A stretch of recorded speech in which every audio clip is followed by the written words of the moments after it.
Welcome back to lecture 4 of week 5, which is lecture 24 of financial mathematics for actuaries. Today we are going to solve a delicate issue of solving for the unknowns n and y.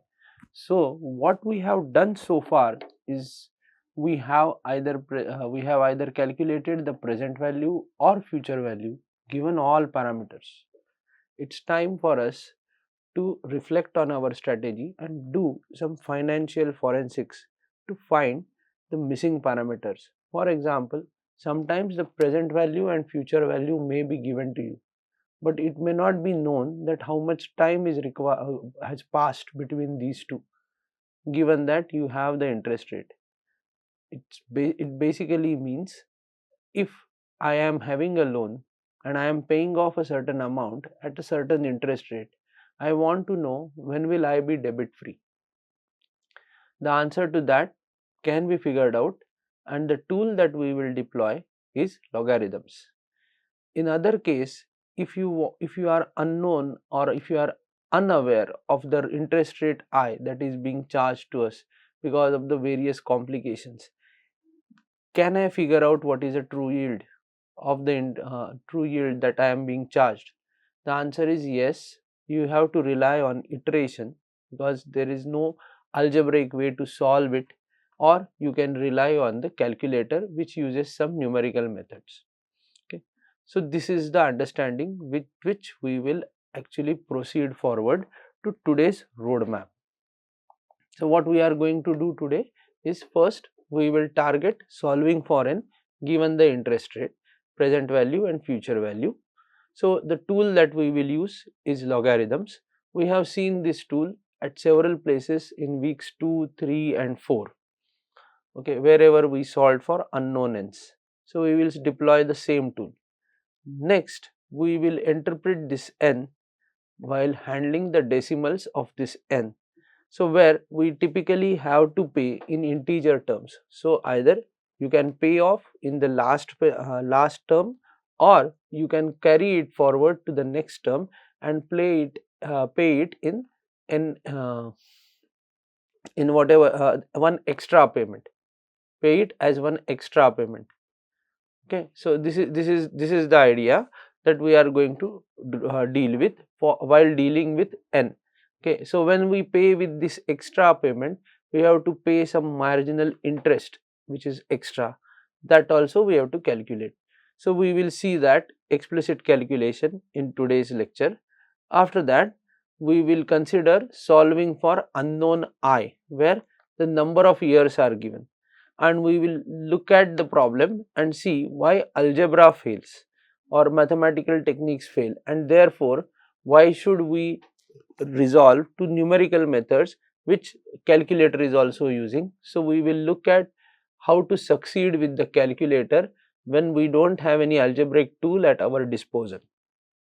Once we have done that, we will actually tell you some traps which are sign conventions, because you have to inevitably use calculator for finding this I. Then what sign convention gives you this error phi and how to avoid it, that also we will discuss in this lecture. As usual, our reference mappings are produced here: Browerman section 2.2, Chan and Say section 2.7. So please read these texts, these particular sections for elaborate understanding of this topic. Now let us start with our first agenda, which is solving for n. And you are all familiar, so let us put the straightforward question.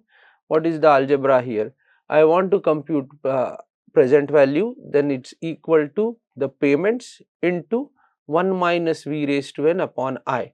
This is the formula for annuity immediate, very well known.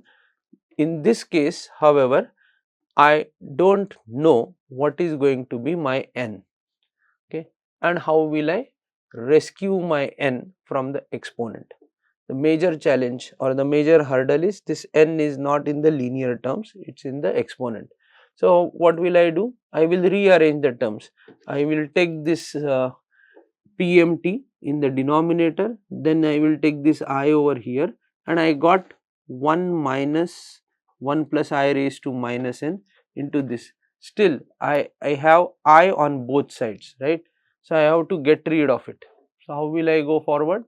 I will again rearrange the terms. So it will become 1 plus I raised to minus n is equal to 1 minus present value into I, the dot represents into I upon the payment that I am due for. Okay. Still this n is a problem. Okay. So this n is still in the exponent. So naturally we will deploy our favorite log tool. We will call that as a log ladder, and when I use this log tool, what happens? The first term actually gets converted into ln of 1 minus PV into I upon PMT, and if you look at the left hand side, it is minus n times ln of 1 plus I.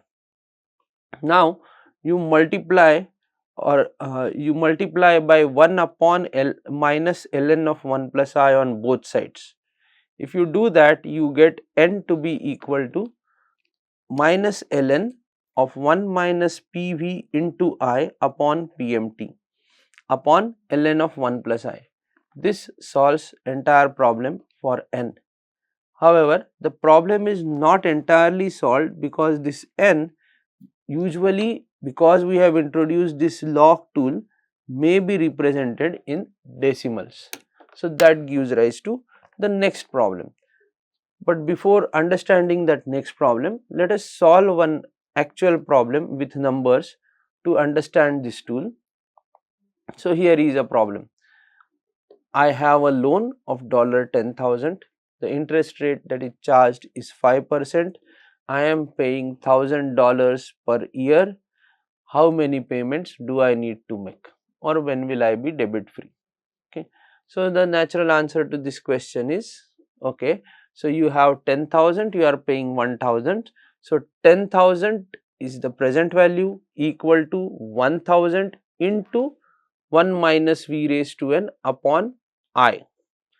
That you simplify and take away all those extra zeros, you get this equation. 10 is equal to 1 minus 1.05 raised to minus n upon 0.05.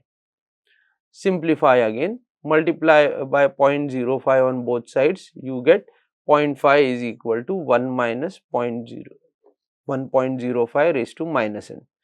Okay. Now again rearrange, so you will get 0.5 is equal to minus 1.5 raised to minus n. Okay, and those minus signs will cancel itself off, and therefore I got this value. Okay, now use our favorite log tool. So that will give me n times ln of 1.05 is equal to minus ln of 0.5. Fine.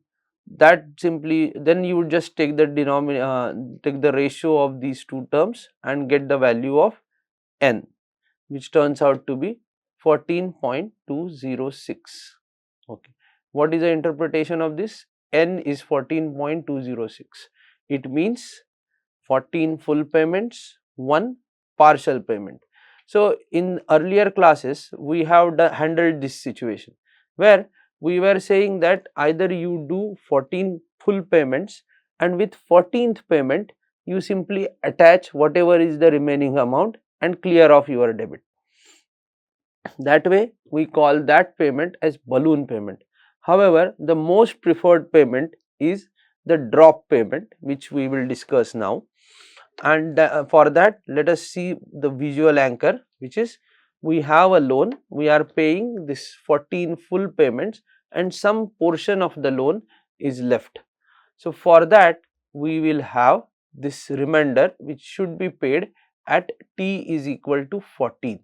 Okay, so sorry, the remainder is at t is equal to 14. We are not going to pay this payment at 14. What we will do, we will carry it forward, and when the next term is due, we will pay that. So what will naturally happen is, this payment will accrue an interest of 1 year, and together whatever is the payment plus that interest of 1 year, together we have to pay as a drop payment at t is equal to 15. Okay, so this is the idea. So now let us implement this idea into our example. So what are the things that I need to compute?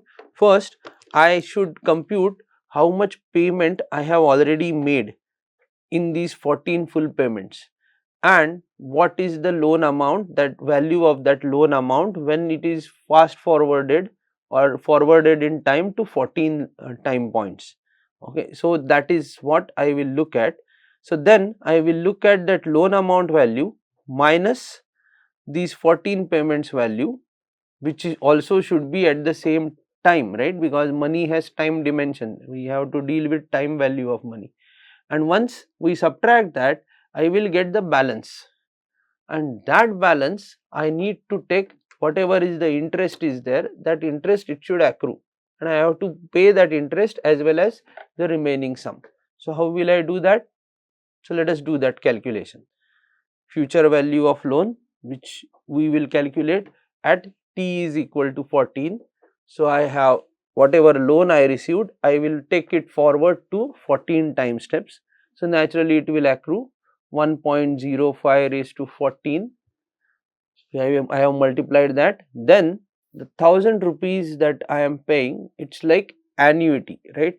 So annuity for 14 years and at 5% interest rate, and I am looking at the future value of that.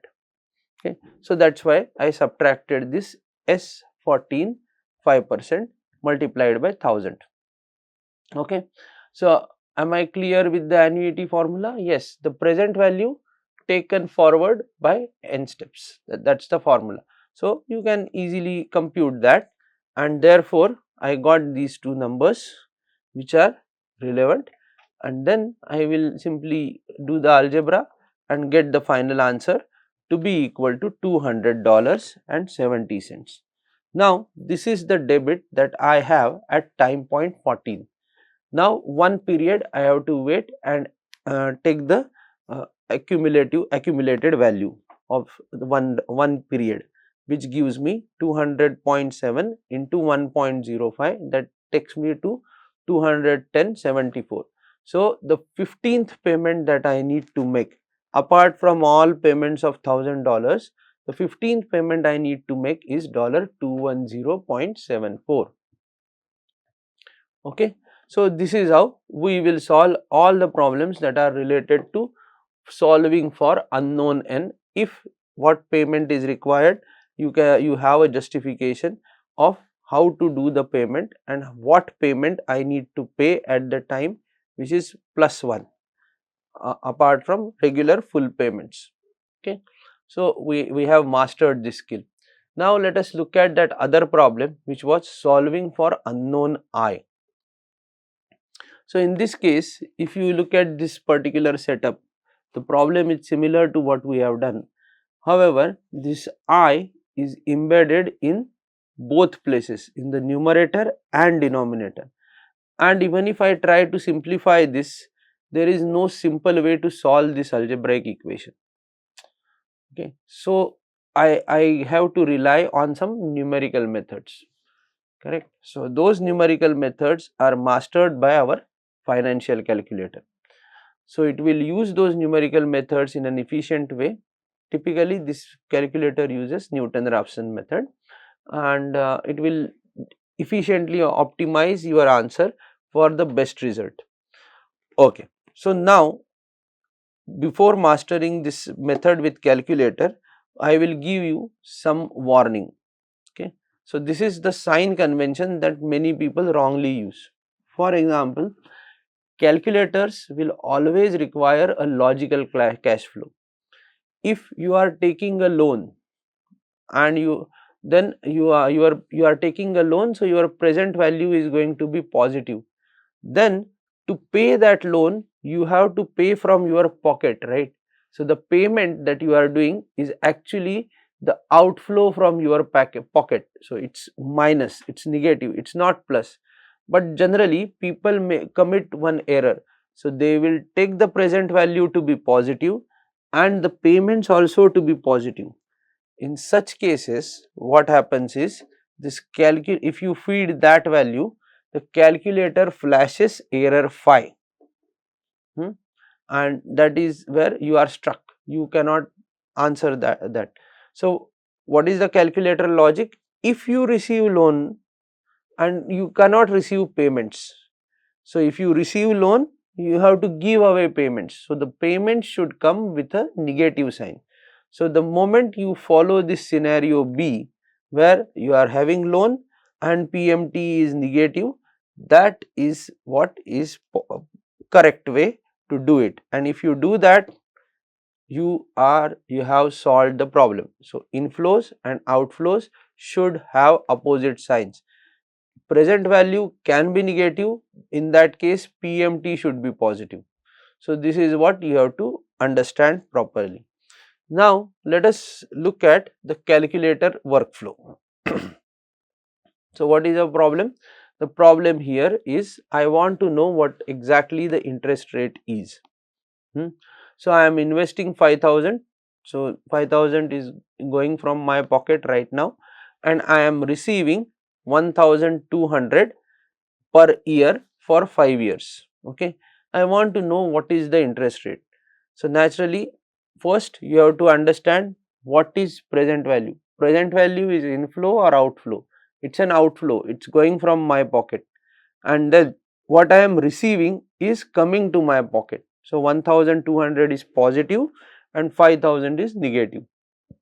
If you follow this, you will never end up in getting error 5. Number of periods is 5, yearly payment, I don't know what is interest rate, and I know I will receive 1,200 for 5 years. So 5 such payments are done, and then future value is going to be 0.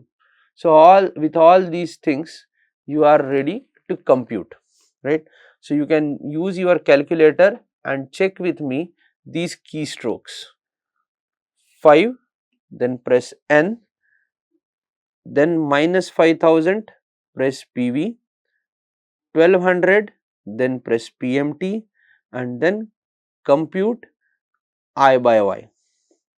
You should get the result to be equal to 6.4%. Okay. So this is one way to do it.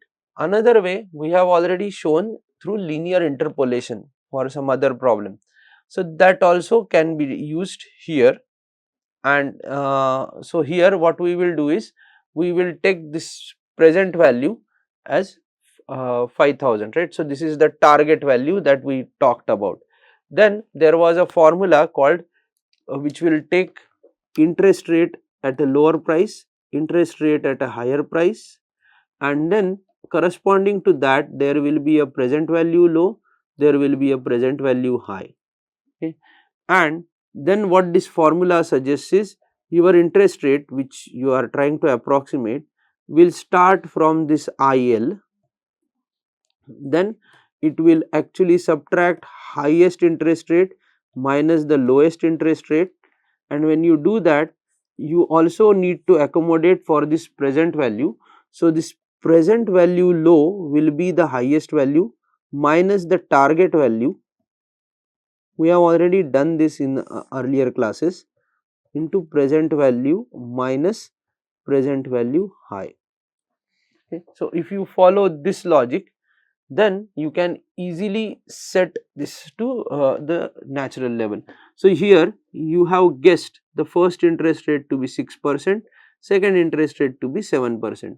So my IL is actually 6%, IH is actually 7%.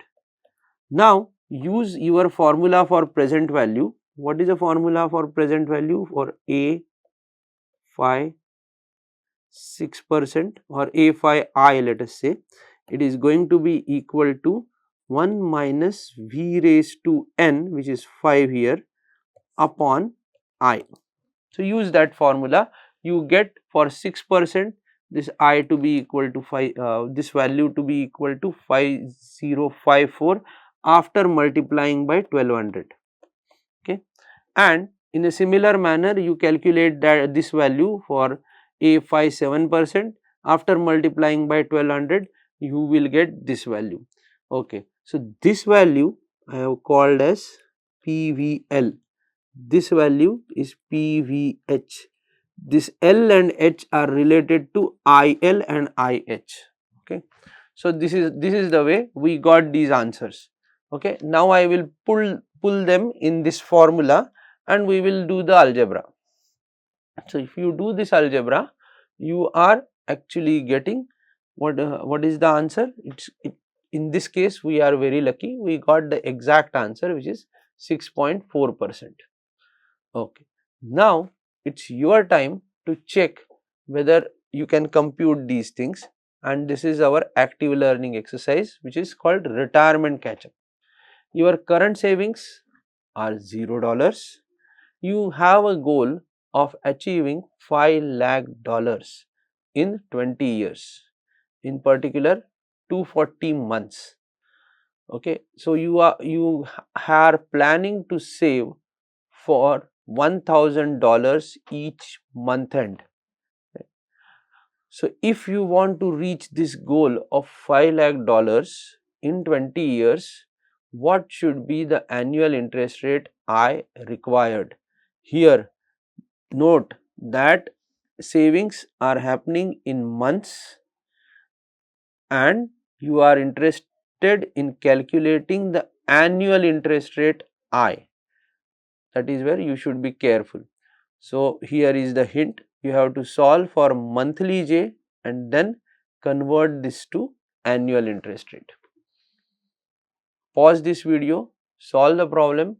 I will see you in the other half. Welcome back. I hope you must have got the solution. Let us see whether the solution is correct or not. So here are the inputs for our calculator. N is 240, PV is 0, present value is 0 because we started with 0 capital. The investment that you are doing is the outflow from your pocket, so it's minus 1000, and what is your target? That should be the future value, which is 5 lakh, right? So everything is set. Now you feed in these values with those keystrokes and then you will say compute I by Y. The answer that you get, you have to be careful, it's going to be a monthly interest rate, okay, 0.5636% on a monthly basis. I need to convert this interest rate into annual interest rate. So do I know the formula? Yes, I do know the formula.